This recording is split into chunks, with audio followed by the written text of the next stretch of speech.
me acuerdo a qué hora terminábamos, pero porque después nos íbamos a cenar, el grupo, y seguíamos. Bueno,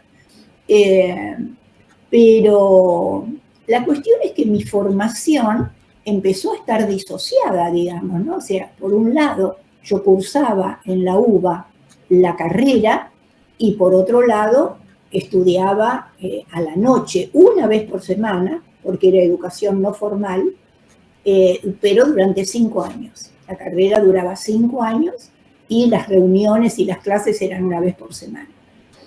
Con prácticas después de observación, con prácticas de coordinación, porque el objetivo era formarse en los grupos operativos y no solamente estudiar todo lo grupal, sino tener la práctica. ¿No? Había un claro objetivo de conducir a un saber hacer con los grupos, ¿no? Que es el último pillón, es el pillón del IADES. A partir del 51 él entra en crisis con el psicoanálisis ortodoxo y decide dedicarse a la investigación social, y de la investigación social surge su eco, ¿no? Con trabajos en equipo, por lo cual yo estudié con él 10 años. 10 años, estudié 5 años y después trabajé con él 5 años hasta su muerte. Y con respecto a yo ejercí la psicología, tenía consultorio privado, que también era una práctica riesgosa, porque en ese momento teníamos que ser auxiliares de psiquiatría. O sea, teníamos que tener la autorización o trabajar bajo dependencia de un psiquiatra. El psicólogo no tenía. Yo creo que lo consiguió en el 83 recién, la autonomía de la psiquiatría. Pero yo estudié, yo trabajé como psicóloga hasta que creé la Escuela de Psicología Social del Sur, en el 85.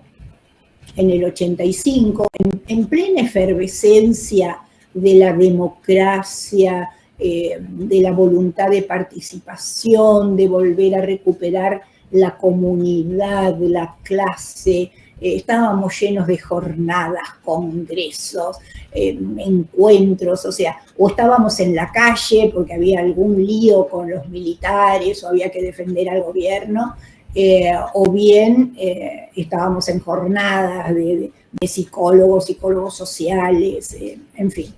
Era una época de recuperación de la democracia que era muy, muy efervescente, digamos, ¿no?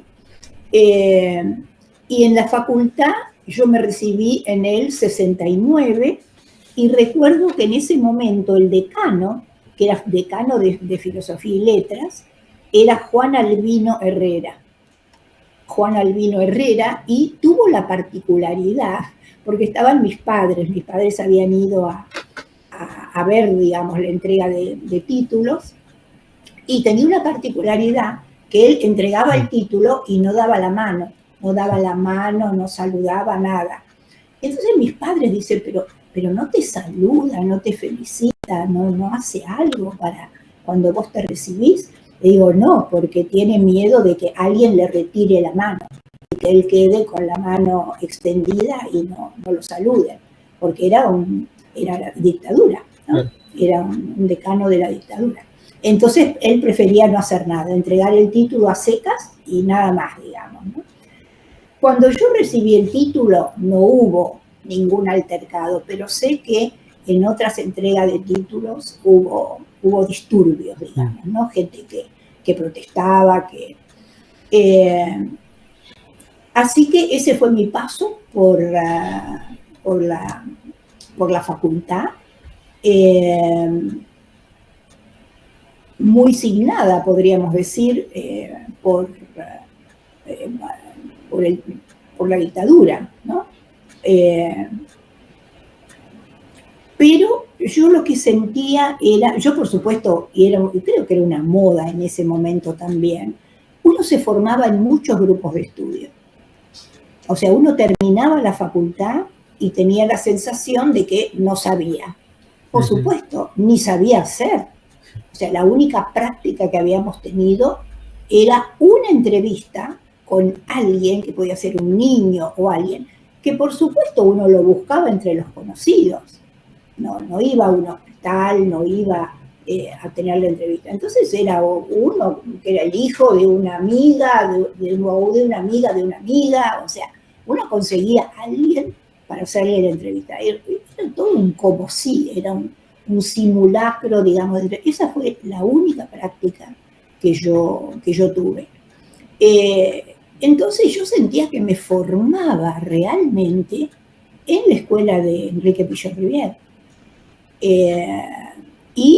Bueno, trabajé con él, coordiné grupos, di clases, fui observadora de un seminario que él dio en el hospital psiquiátrico del Borda. Después él fue amenazado, en el 74 él fue amenazado por la AAA, llamaron a la escuela y dijeron cierren esa fábrica de zurdos y que se vaya del país, que Enrique Pillon-Rivière se vaya del país. Entonces, como yo vivía a media cuadra de su casa, él venía a la noche, porque la mayor cantidad de secuestros eran a la noche. Entonces venía a dormir a mi casa, que estaba a media cuadra.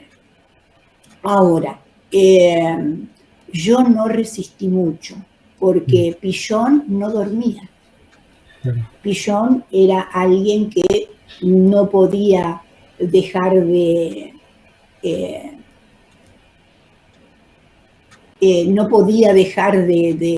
pensar, no podía dejar de pensar.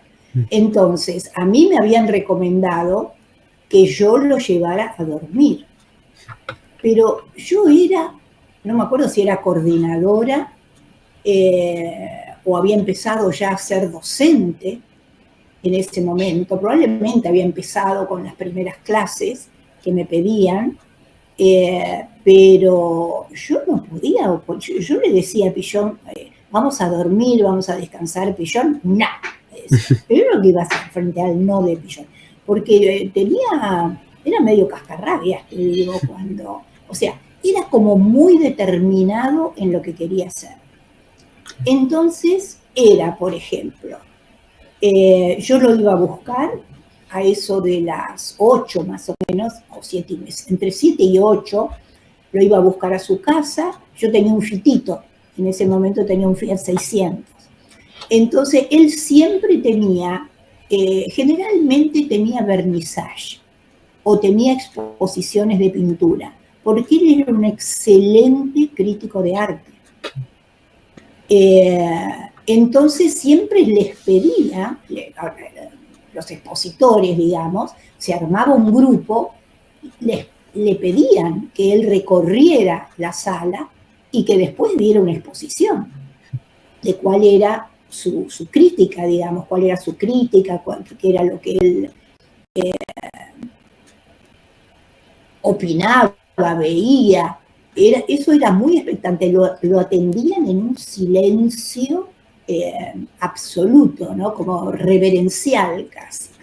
Bueno, cuando terminaba esa larga reunión, nos íbamos a cenar. Él le encantaba cenar en el vernissage. Él le encantaba en el Edelweiss. En el Edelweiss, en Libertad, casi Corrientes. Bueno, pero ahí se encontraba con gente conocida, que lo venían a saludar, todo aquel que lo reconocía se acercaba a la mesa. Bueno, cenábamos en el Edelweiss. Y después él quería recorrer librerías, porque era una época donde todavía las librerías cerraban tarde, digamos, a la noche. Entonces recorríamos librerías.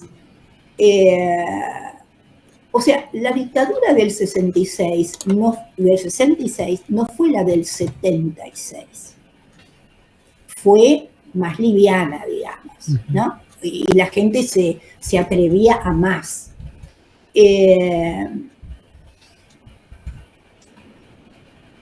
Y bueno, después me gustaría contarte la respuesta de Pillon cuando se le contó la amenaza, ¿no?